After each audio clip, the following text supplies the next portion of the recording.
I've always been a fan of this particular opera of Mozart. The Magic Flute is one of the most recognizable of all of his operas. It's a piece of music that is beloved around the world and has been since its creation.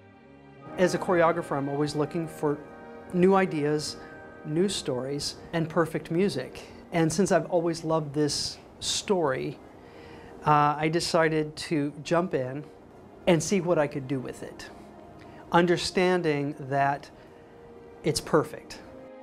I've wanted to do this ballet for a long time, but I just couldn't find a hook that would make it interesting and make it different. The important aspect of it that I think takes it into another world, which makes it theater, is that we're setting the ballet within a shadow puppet world. The Magic Flute is this very beautiful world, but it's also a very mysterious world. And the idea of shadows put it in this mysterious and sometimes scary, creepy kind of world, because all is not beautiful in the land of the Magic Flute. And so that became the unifying factor around this ballet. New work with Stephen Mills is usually very rewarding because he's big. He likes to work with his dancers. It's very much a collaboration. But he definitely comes into the studio with a framework, and he knows what he wants to accomplish in that rehearsal. It's an extremely unique experience to be part of the creative process in general. And then this in itself, this is like the icing, because we're creating a full-length story ballet that's never been done, and also having the chance to originate a role. I mean, that's something that really doesn't come along very frequently in somebody's career. As an artist, you get to put a lot more of your own artistry and your personal movement style into the production. Stephen can move quick a lot of times, and you get a lot of steps thrown at you real quick, and then you have to file it away and be able to access it. Each of our movement quality and our style is going to influence the way the ballet turns out.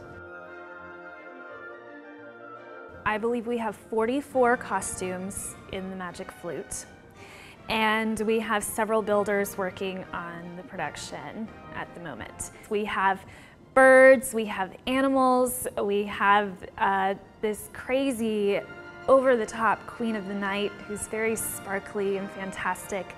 We have wigs and hats and tons of shoes, and I can't wait to see it all come together. There's so many directions that you could go. You know, there are a million directions you could go, but there's only one right way. And so the collaborative process is the most fun, because you get in there with like-minded people, creative people, all with points of view, and you negotiate and you think about ways to do things collectively. A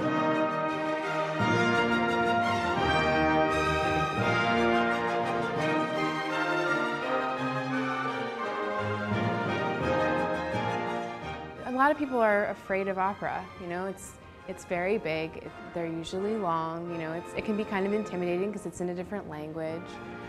So I think maybe telling the story through dance might make it a little bit more accessible to a broader audience. This is not just an original production. It's not a new version of Romeo and Juliet. It's, you know, this is a very, very fresh, brand new way of telling a story that people are used to seeing, you know, sung. I hope that the Magic Flute is pushing me to think about my work differently.